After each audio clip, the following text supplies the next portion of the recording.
everyone, and welcome to Depth Insights, where we take a depth psychological look at news and events that are going on in your world.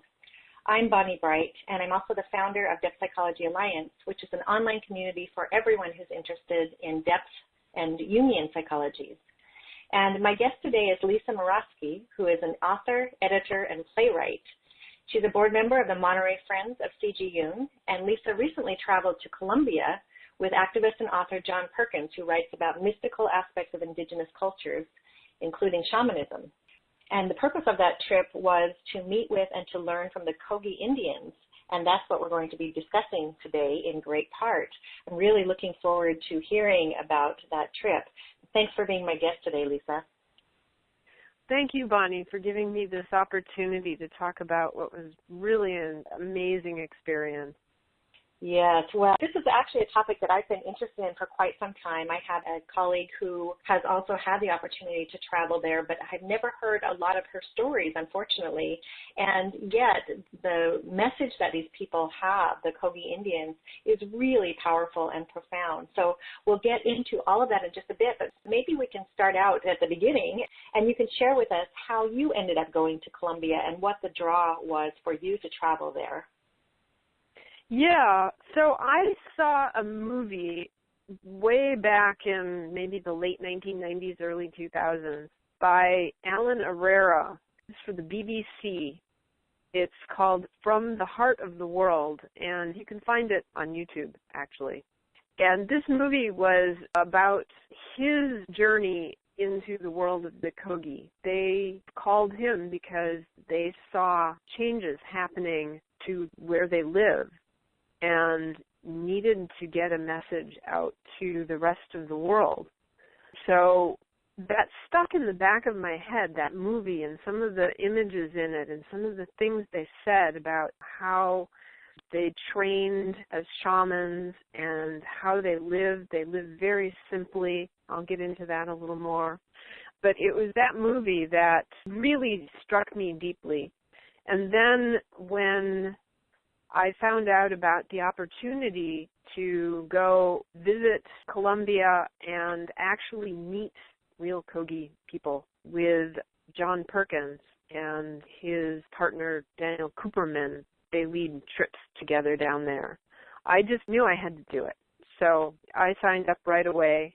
I had read all of John Perkins' Confessions of an Economic Hitman style books, but I hadn't really delved into his shamanism books.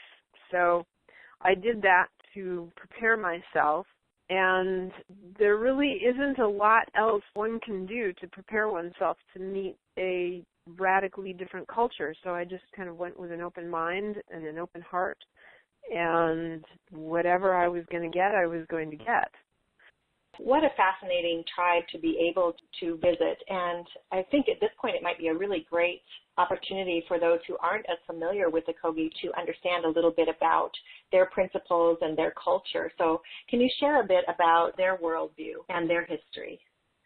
The Kogi are one of 4 tribes that descended from the ancient Tairona culture in, what's now Colombia. They live in an area of the world called the Sierra Nevada de Santa Marta. It's a mountain range that spans really from the northern coast of Colombia through the lowlands all the way up into the snow-covered peaks. So they really live in a microcosm of the world. They have practically every different layer of ecology, from the ocean to, 9,000 feet approximately.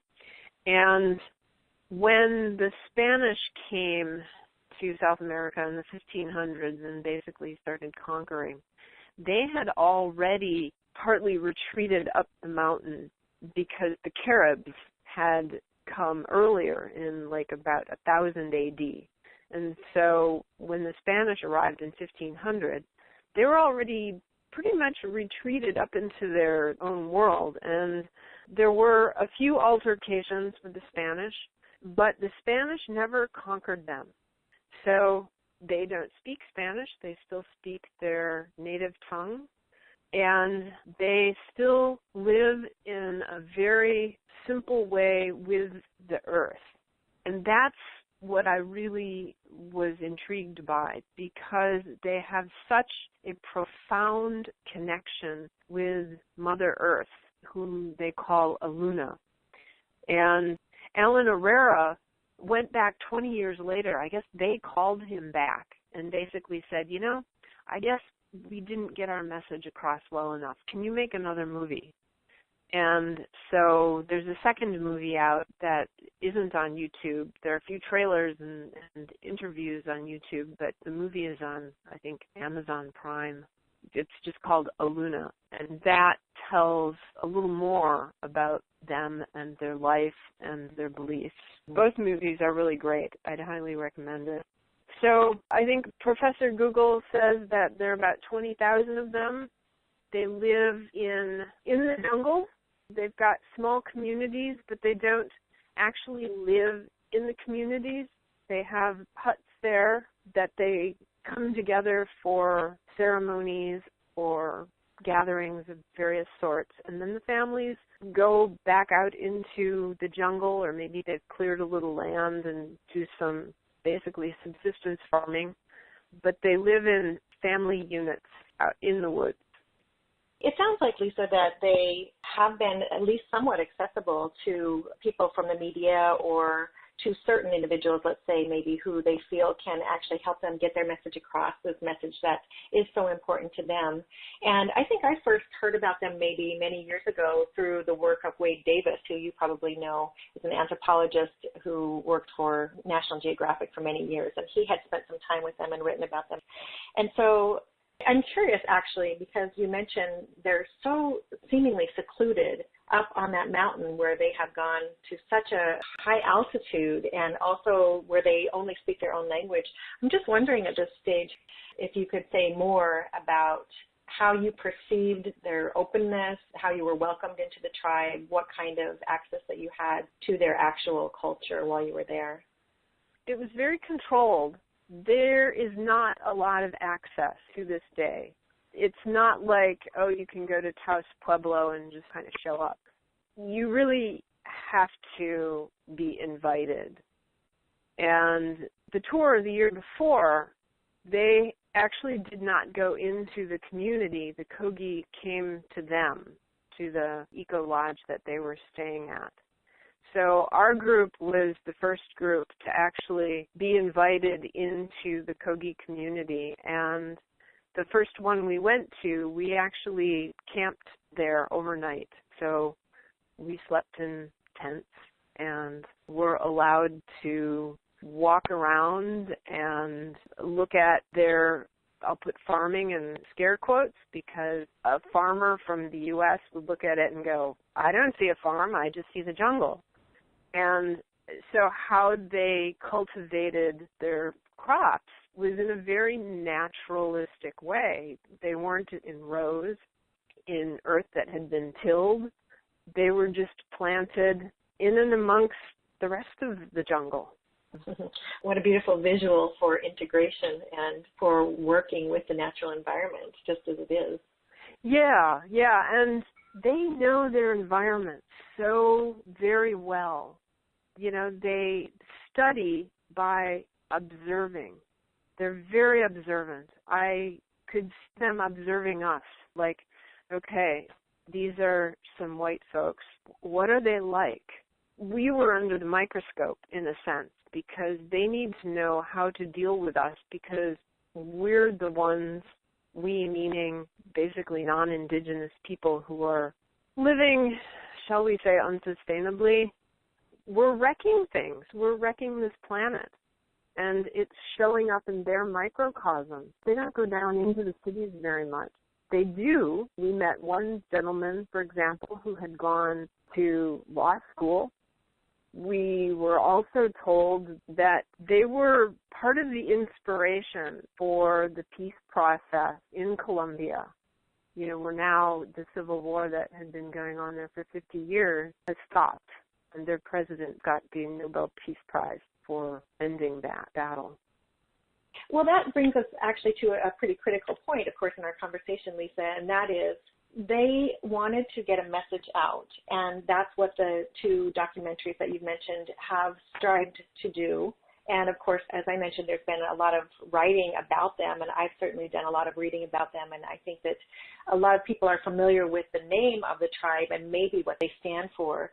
But what some of the literature says about them is that they acknowledge explicitly that they're the guardians of the world, and that they have chosen to live in essentially isolation because they want to maintain that devotional culture that is filled with ritual and their history that's so full of meaning for them. But as you mentioned, they actually are being affected no matter how much they seclude themselves.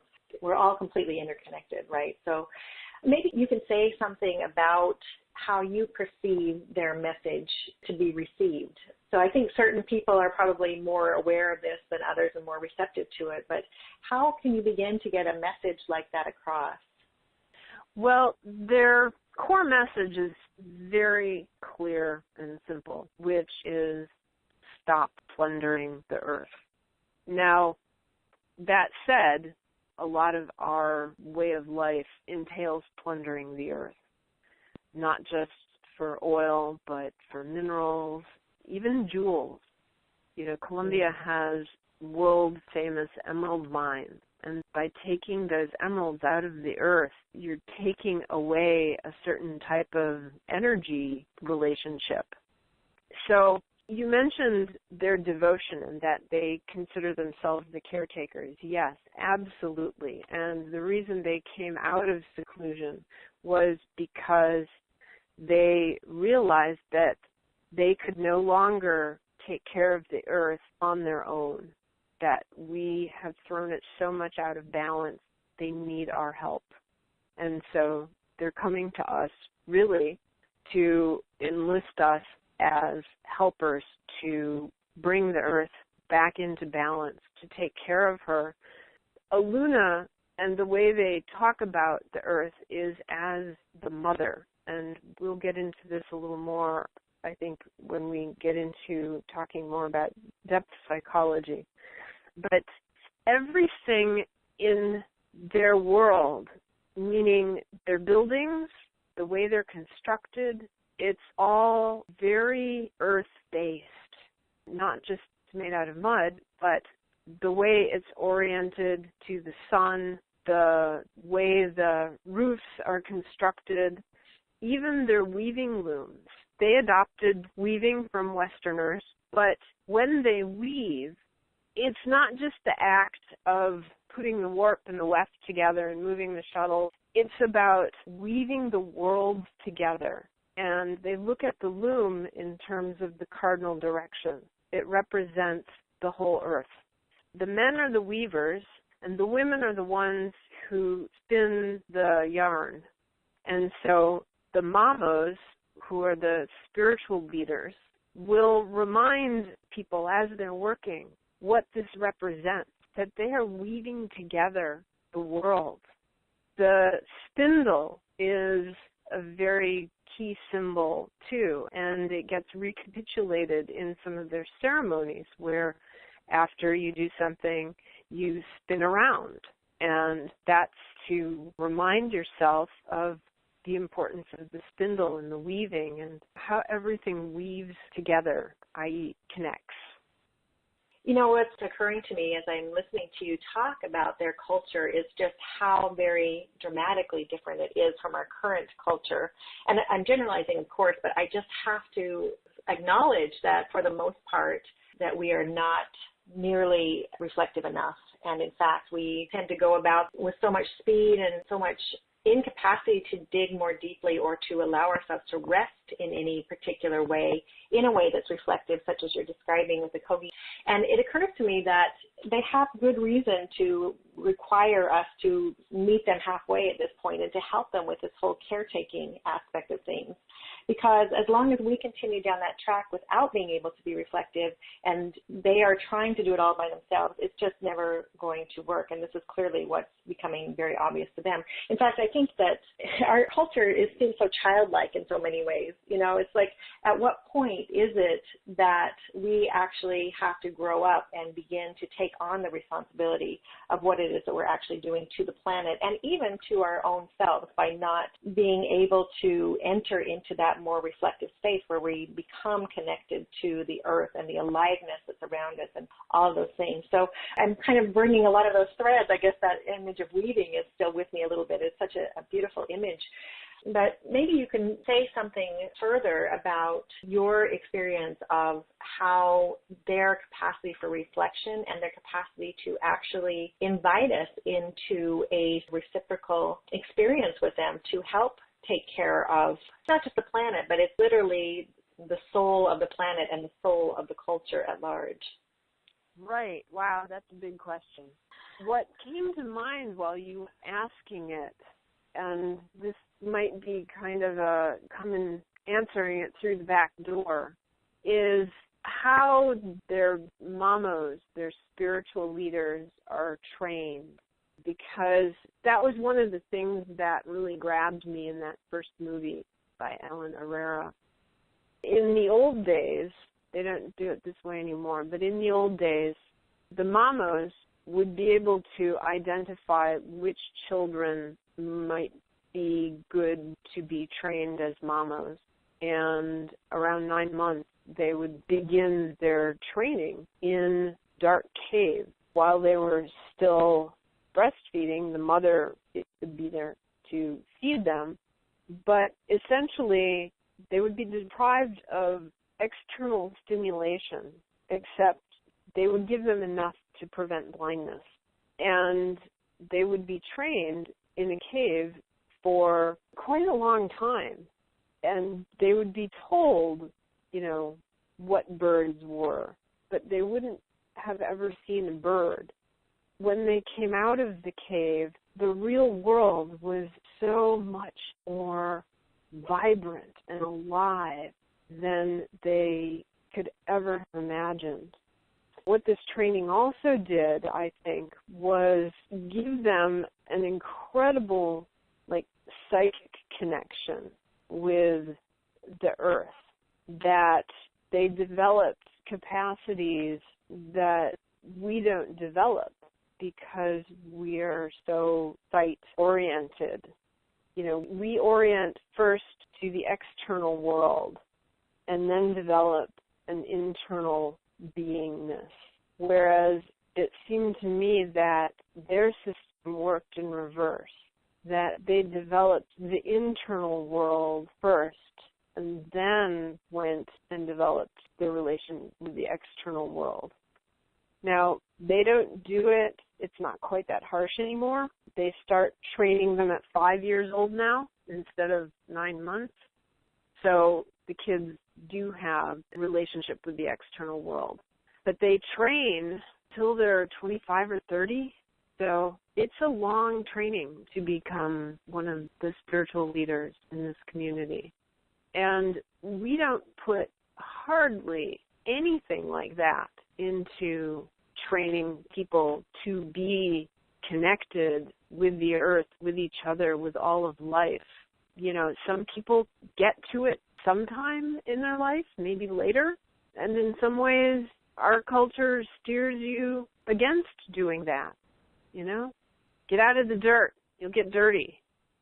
No, they don't wear shoes so that they can feel the land, so that they don't lose their connection to the earth. It's a very different orientation. So remind me of your question again, because I know I was coming at it through the back door. Well, I think you're addressing it very directly, actually, at least the question that was so strongly in my mind and probably will continue to be strong in my mind, and that is just noticing how very different our cultures are, how very differently we are oriented. And so this idea that for them, this connection to the earth and to the inner world is so front and center for them, whereas we seem to be so externally oriented. And it's no wonder that, of course, they feel at this point that they need to step up the process and help educate us on some level, I think. I'm not sure if that's how they would put it, but to show us how things can be done or how they live, because we do need to take responsibility. We do need to step that up. And it's not, again, just for the benefit of the planet, though I say that with, every bit of weight that carries and should carry, but it's also almost for the benefit of our very survival, of the survival of our souls, I should say, because the way that our culture is going, we just seem to be putting less and less meaning onto this interconnectivity that seems so critically important. And of course, as I hear you describe some of their worldviews and some of their practices, I can't help but think of the movie Avatar, which was such a huge hit in our culture. So there you go. There's something that our culture, that maybe many of us can relate to, that really made a huge splash because it was depicting a world that sounds very much like it could have been inspired by the Kogi, and it perhaps was. Well, I think we're yearning for it. We're yearning for that kind of a world. So we're making this because we can imagine it, but we aren't there living it yet. I mean, look at who wins at the end of Avatar. The bad guys tear down the world tree. So we have a ways to go. Yeah, we do have a ways to go. And so from there, I think we have to ask the question, what does it mean for all of us to understand their worldview and how they're living? Because obviously we're not going to take on the same ritual practices that they do. We're not going to live in seclusion up on a mountain and take our kids into training to be spiritual leaders at that age in the same way that they do.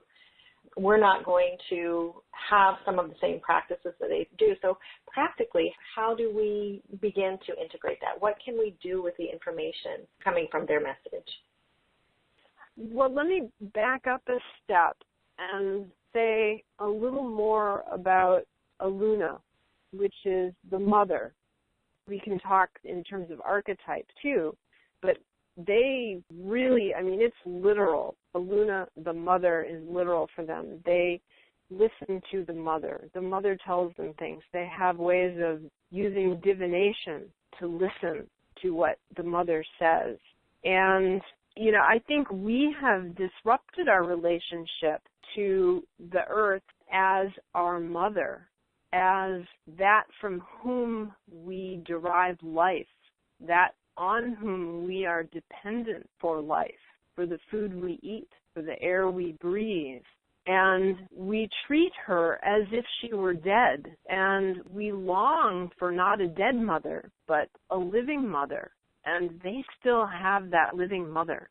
They still relate to the earth as primordial female, which is interesting. I know the Mayans, through the work of Martín Prechtel, also have rituals to specifically get the men in touch with their love of the earth as the primordial female, so that they don't go project their ideal onto some human who, of course, doesn't live up to the ideal.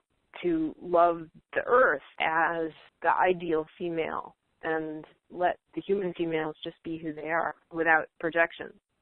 So anyhow, I think this is a grief and longing that we haven't processed as Westerners. And what they would say, too, is that we don't pay her back. She gives and she gives and she gives, and this is part of what their ceremonies are in terms of being the caretakers, making payments back to the mother, back to Earth.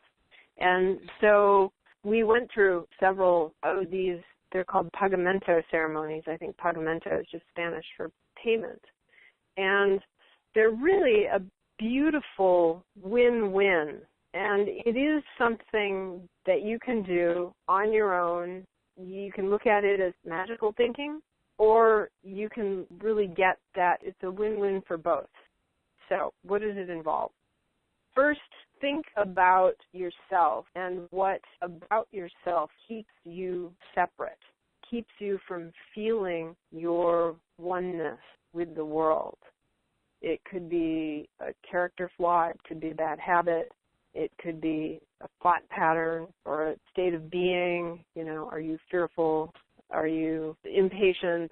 What keeps you from being one with everything? and put the energy of that into something biodegradable. So they gave us just a teeny little piece of cotton. You can do it with a leaf. You can do it with a piece of paper. So you put the energy of your fear or your impatience or whatever into this, and then take it somewhere, perhaps to a river, perhaps to the ocean, perhaps just into your backyard and bury it, and give that as a payment to Mother Earth for all that she's done for you. And in giving her the energy of your, say, bad habit, she doesn't look at it as a bad habit. She just says, energy, thank you, and she turns it, she transmutes it back into more life. So it's a win-win. You get to release something, and she gets that energy, and she can transmute it into life, and you have gotten rid of something that is in the way of your connection to her. It's very simple. And every time I do it, I feel lighter. I would invite people to just try it on their own. There was a little more involved in terms of you spin 360 degrees to the left and 360 degrees to the right. And that reminds you of the spindle and the weaving and all of that. You know, it's very holographic, basically. You know, every single little part is reflected in the whole. That's so beautiful. I feel so moved to hear you describe that, and I think that what's happening for me is I'm tapping into exactly what you were talking about before, and that is that sense of grief and longing that we haven't processed. And, of course, because I'm familiar with depth psychology, and this is a kind of an underlying tenet of depth psychology, these unconscious kind of longings and soulful ideas that we wish to reconnect with in order to become more whole, in order to live more fulfilling lives. It's amazing to me how much hearing you describe a ritual practice like that can actually affect me. And I can only imagine that others who are listening to this are having that same effect. It speaks so profoundly to the power of ritual and what Jung called the symbolic life. Now, of course, you're a board member for the Monterey Friends of Jung, and so you clearly have a background in Jungian thought and depth psychology. What do you see as the connection here, Lisa? How can you articulate what it is that you experienced in your time with the Kogi that their practice and their culture offers that ties into depth psychological thinking? I would say access to the unus mundus, to connection, to feeling connected with all of it, to being aware of the consciousness and psyche's presence all around. I think it's a wonderful way to integrate the opposite, as above, so below, the masculine and the feminine, the giving and the receiving. There's always a balance. Coming out of the monotheistic traditions that kind of lost that balance, you know, where it became masculine dominant and focused on sin and repentance, there's this balance in life. It goes this way, it goes that way. It goes this way, it goes that way. And it's our job to know that balance and work ourselves into it instead of working against it. And I think that's one of the things that being with them really helped me see more clearly, is how they dance with that balance. Yeah, that's really beautifully put. Well, Lisa, there's so much here. Are you doing some writing about this? Is there any intention to write articles or books in order to be able to share your own experiences and integration of this with the wider public? Not at this moment. I think the writing that needs to be done, as John Perkins was telling us towards the end of the trip, when we were like, you know, what can we do? We're not going to go home and live in mud huts. We have our homes. They eat up electricity. And his thought was basically what needs to happen is we need to leverage the corporation, both in terms of voting with your wallet, but also he brought us this message. John Perkins had spoken at a conference of mostly CEOs, and a lot of them came up to him and said, you know, I know what the right thing to do is, but I'm afraid that it'll cost too much or profits will go down and the board will just oust me and replace me with somebody who just wants the bottom line profits for the company. But if people write to me and say, hey, you need to do more for the environment, you need to change your practices this way, or I am going to take my business elsewhere, then I can take those kinds of letters to the board and say, look, our customers are demanding this. You know, we can't not do this.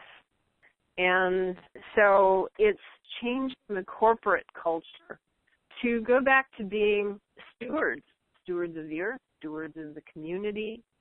That used to be a directive for corporations until I think it was the early to mid-'70s when Milton Friedman changed the rules and said, nope, corporations just need to maximize the bottom line.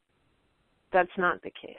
Corporations need to be good stewards, and we, the consumers, can use our voices to help make that happen. Because it's not individuals who are going down into the rainforests and cutting them down.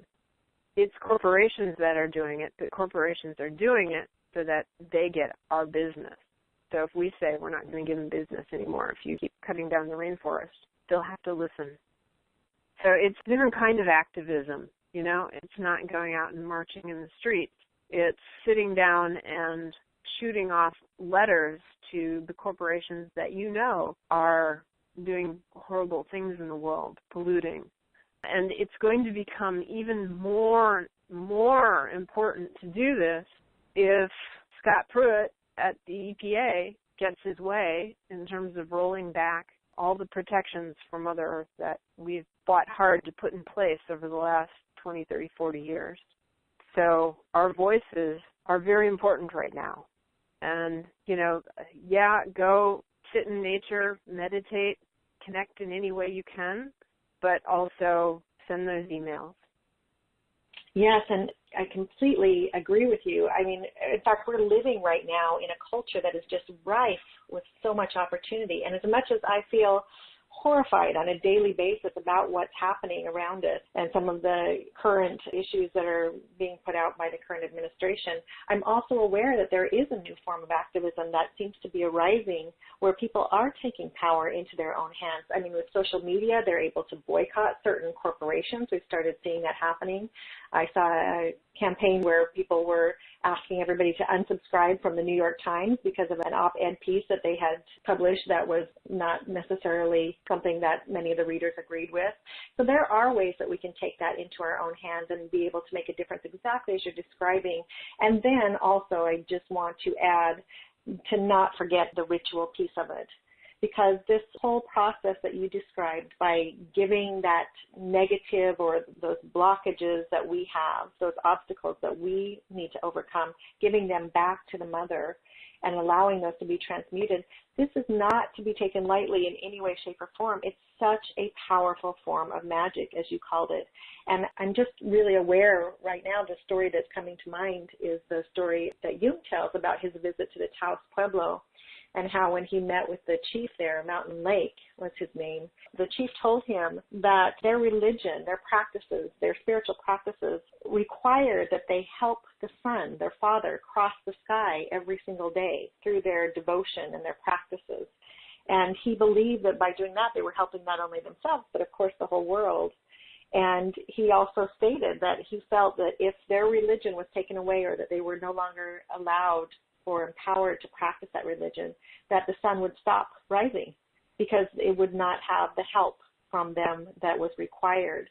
And so I just think this ties in so beautifully with everything that you've described, and just is such a powerful reminder that we can and need to be involved in whatever way makes the most sense for us, but to also just believe in that power that we have and start using it. Start tapping into it, because I think a lot of us have become kind of numb to that, or we're just not as aware of it, or we're trying to block it out because it's frightening or terrifying on some level, or we just don't know what to do, and so we do nothing. But there are definitely ways that we can engage, and you've brought those out so beautifully in our conversation today. Yeah, and allow yourself to see the numinosum in everything. Everything has a soul, even things that we wouldn't even consider having souls. My computer, definitely, I know it has a soul. The printer, oh my God, you really have to tiptoe around the printer's soul. Absolutely. No, seriously, yeah. I'm joking, but I'm also not joking, because when you live in a world where everything around you is so alive, you know, like in the jungle, you can't forget that everything is alive, because it is buzzing and it is blooming and it is growing and it's, you know, it's there. We live in lots of dead spaces. The wood that my house is made of has been dead for probably close to 100 years. We forget how alive the world is, particularly if you spend all day in an office, a high-rise office building with artificial carpeting and artificial lighting and all of that dead stuff. It's not really dead. And if we can shift our mindset to getting that, even though we think it's all dead, it's not. There is the numinous in everything around us. So true, and I'm remembering a story about how Jung used to talk to the pots and pans when he would be in the kitchen. So I think that he would definitely agree. So, well, this has been just absolutely delightful, Lisa. I'm so thrilled to be able to hear some of the stories and to be a witness to the very important message that the Kogi have managed to pass along through you and now through you on to others. So before we go, is there a way that others who might be interested in having a similar experience can actually access that trip, or can you provide more information about how to do that? Sure.